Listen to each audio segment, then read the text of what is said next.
ಯಾ okay.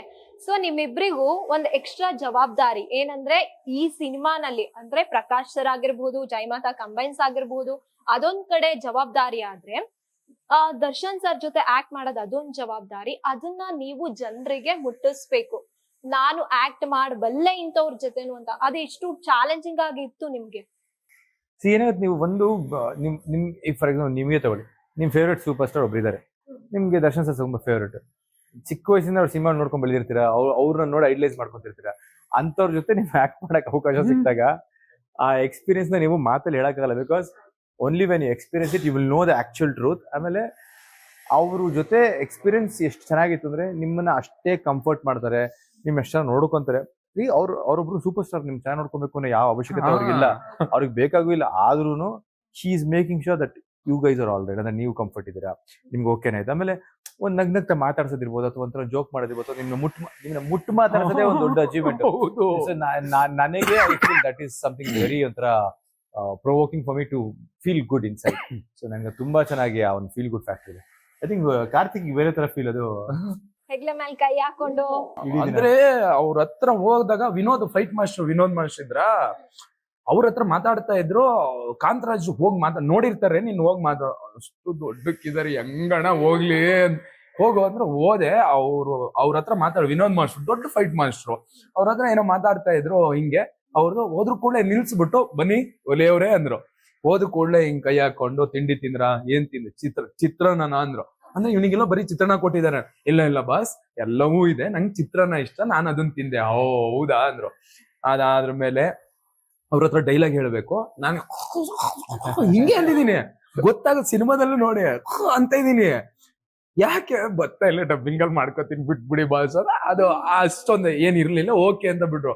ಯಾಕೆ ಅಂದ್ರು, ಇಲ್ಲ ಬಾಸ್ ನಿಮ್ಮನ್ನ ನೋಡಿದ್ರೇನೆ ಕೈಕಾಲ್ ನಡುಗುತ್ತೆ, ನಿಮ್ ಎದುರುಗಡೆ ಆಕ್ಟ್ ಮಾಡೋಣ.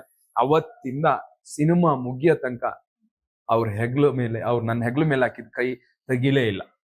ಸೆಟ್ಟಿಗೆ ಬಂದ್ರೆ ಫಸ್ಟ್ ಹಿಂಗ್ ಹೆಗ್ಲ ಮೇಲೆ ಕೈ ಹಾಕೊಂಡು ಎಲ್ಲ ಮಾತಾಡ್ಸಿ, ಅಂದ್ರೆ ಅವರಿಗೆ ನಾನು ಅವರಲ್ಲಿ ಒಬ್ರು ಆಗ್ಬೇಕು, ಈಸಿಯಾಗಿ ಆಕ್ಟಿಂಗ್ ಮಾಡ್ಬೇಕು. ಅವ್ರಿಗೆ ಗೊತ್ತು ನಾನು ಆಕ್ಟ್ ಮಾಡ್ತೀನಿ ಅಂತ, ಬಟ್ ಭಯ ಆಗಿದೆ ಅಂತಾನೂ ಗೊತ್ತು. ಆ ಭಯ ಎಲ್ಲ ಹೋಗ್ಸಿ ಆಕ್ಟ್ ಮಾಡಿಸಿದಾರೆ. Great, wow. ಅದ್ ಅವ್ರಿಗೆ ಅಂತವ್ರಿಗೆ ಮಾತ್ರ ಸಾಧ್ಯ, ಡೌನ್ ಟು ಅರ್ತ್ ಆಗಿರೋದು. ಸೊ ನೋಡ್ದವ್ರು, ದೂರದಲ್ಲಿ ನೋಡ್ದವ್ರು ಅನ್ಕೋತಾರೆ, ಅದ್ ಹೇಳೋದು ಬೇಡ, ಏನೇನ್ ಬೇಕಾದ್ರೂ ಅವ್ರು ಅನ್ಕೋಬಹುದು. ಸೊ ಅವ್ರ ಜೊತೆಲಿ ಇದ್ದವ್ರಿಗೆ ಮಾತ್ರ ಗೊತ್ತಿರುತ್ತೆ ಅಲ್ವಾ ಅವರ ರಿಯಲ್ ವ್ಯಾಲ್ಯೂ, ಅವ್ರ ವ್ಯಕ್ತಿ ಏನಂತ. ಅವ್ರ ಜೊತೆ ಆಕ್ಟ್ ಮಾಡಿದ್ದಾಗ್ಬೋದು, ಅವ್ರ ಜೊತೆ ಮಾತಾಡಿದಾಗ್ಬೋದು, ಅವ್ರ ಜೊತೆ ಕಳೆದಂತ ಸಮಯ ಆಗ್ಬೋದು, ಇದೆಲ್ಲ ಏನ್ ಮಾಡುತ್ತೆ, ಒಂದು ಅವ್ರ ವ್ಯಕ್ತಿಗತವಾಗಿ ಯಾವ ತರ ಇದಾರೆ ಅನ್ನೋದು ಒಂದು ಕ್ಲಾರಿಟಿ ಸಿಕ್ಬಿಡುತ್ತೆ ನಮಗೆ. ಇನ್ನೊಂದು, ಈ ಮನುಷ್ಯ ಈ ತರ ಇರ್ಬಹುದಾ ಅಂತ ಒಂದು ಖುಷಿನೂ ನಮಗೆ ಹೇಳ್ಕೊಳಕ್ಕಾಗಲ್ಲ, ಅಷ್ಟು ಖುಷಿ ಆಗ್ಬಿಡುತ್ತೆ. ಈ ಬೋತ್ ಆಫ್ ಅಸ್ ಫೀಲ್ ಕೂಡ ಬೋತ್. ಇಷ್ಟು ಚಿಕ್ಕ ಮಗು ಬಂದ್ರು ಹೇಗಿದ್ದೀರಾ ಅಂತಾನೆ ಕೇಳ್ತಾರೆ. ಎಷ್ಟು ಯಾರೇ ಬರ್ಲಿ ಎಂದ ಎಲ್ರಿಗೂ ಹೇಗಿದ್ದೀರಾ, ಎಲ್ರಿಗೂ ಮರ್ಯಾದೆಯಿಂದ, ಆ ಪ್ರೀತಿಯಿಂದ, ಅದೇ ಇದಕ್ಕೆ ಬೇರೆ ಲೆವೆಲ್ ಆಟಿಟ್ಯೂಡ್ ಇರ್ಬೇಕು. ಅಲ್ಲೆಲ್ಲ ಸೆಟ್ ಅಲ್ಲಿ ನೋಡ್ಬಿಟ್ರೆ ಅಂದ್ರೆ ನಾವು ತುಂಬಾ ಕಲಿಬೇಕು. ಯಾಕೆ ದೊಡ್ಡವ್ರ ಜೊತೆ ಸಿನಿಮಾ ಮಾಡ್ಬೇಕು ಅಂದ್ರೆ ಅವ್ರು ಸುಮ್ಮನೆ ದೊಡ್ಡವರಾದಾರ, ಅವರಲ್ಲಿರೋ ದೊಡ್ಡತನ ಕಲಿಯಕ್ಕೂ ಆ ನಾವು ದೊಡ್ಡವರಾಗಬೇಕಂದ್ರೆ ಅವರಲ್ಲಿರೋ ದೊಡ್ಡತನಗಳನ್ನು ಕಲಿಬೇಕು. ಆ ದೊಡ್ಡತನ ಕಲಿಬೇಕಂದ್ರೆ ಅವ್ರ ಜೊತೆ ಸಿನಿಮಾ ಮಾಡ್ಬೇಕು. ದರ್ಶನ್ ಸರ್ ಇಂದ ಎಷ್ಟೊಂದು ಕಲ್ತಿದೀವಿ. ನಾನ್ ನೆಕ್ಸ್ಟ್ ಕ್ವೆಶ್ಚನ್ ಅದೇ ಕೇಳ್ಬೇಕು ಅನ್ಕೊಂಡೆ. ವೈಯಕ್ತಿಕವಾಗಿ ಆಗಿರ್ಬಹುದು, ನಟನೆಯಲ್ಲಾಗಿರ್ಬಹುದು, ದರ್ಶನ್ ಸರ್ ಇಂದ ಏನ್ ಕಲ್ತ್ರಿ ಅಂತ? ಕೊಡೋದು, ಪ್ರೀತಿ ಆಗ್ಲಿ, ಅಭಿಮಾನ ಆಗ್ಲಿ, ಮತ್ತೊಂದಾಗ್ಲಿ ಅವ್ರಿಗೆ ಗೊತ್ತಿರೋದು ಇಷ್ಟೇ.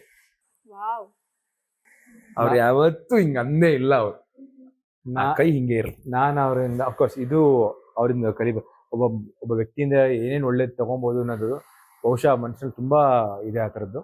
ನಾನ್ ಕಲ್ತಿದ್ದೆ ಅಂದ್ರೆ ಎಲ್ಲರೂ ನಗ್ನಗ್ತಾ ಮಾತಾಡ್ಸೋದು. ಅಂದ್ರೆ ಒಳಗೆ ಏನೇ ಮೈಂಡ್ ಸೆಟ್ ಇರಲಿ, ಒಳಗೆ ಆಚೆಯಲ್ಲಿ ಏನೋ ಇಶ್ಯೂಸ್ ಆಗಿರುತ್ತೆ ಅಥವಾ ಬೇರೆ ಏನೋ ಪ್ರಾಬ್ಲಮ್ಸ್ ಇರುತ್ತೆ, ಅಲ್ಲೇನೋ ಒಂದು ಮಾತುಕತೆ ಡಿಸ್ಕಷನ್ಸ್ ಆಗಿರುತ್ತೆ. ಬಟ್ ನಿಮ್ಮನ್ನ ನೋಡ್ತಿದ್ದಂಗೆ ಅದನ್ನೆಲ್ಲ ಬಿಟ್ಟು, ಬಿಕಾಸ್ ನಮ್ಮಂತವ್ರು ಅವ್ರಿಗೆ ಲಕ್ಷ ಕೋಟಿ ಜನ ಇದಾರೆ, ಬಟ್ ಆ ಲಕ್ಷ ಕೋಟಿ ಜನಕ್ಕೆ ಅವ್ರು ಒಬ್ಬರೇ ಅಲ್ವಾ.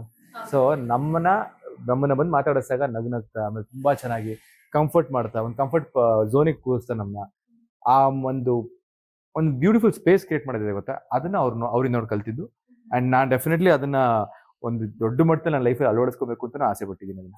ದೇಹದಲ್ಲಿ ಬ್ಯಾಡ್ ಕೊಲೆಸ್ಟ್ರಾಲ್ ಜಾಸ್ತಿ ಆದಾಗ ಹಾರ್ಟ್ ಅಟ್ಯಾಕ್ ಆಗೋ ಚಾನ್ಸಸ್ ಜಾಸ್ತಿ. ಇತ್ತೀಚೆಗಂತೂ ಸಿಕ್ಕಾಪಟ್ಟೆ ನ್ಯೂಸ್ನ ಕೇಳ್ತಾನೆ ಇದ್ದೀವಿ.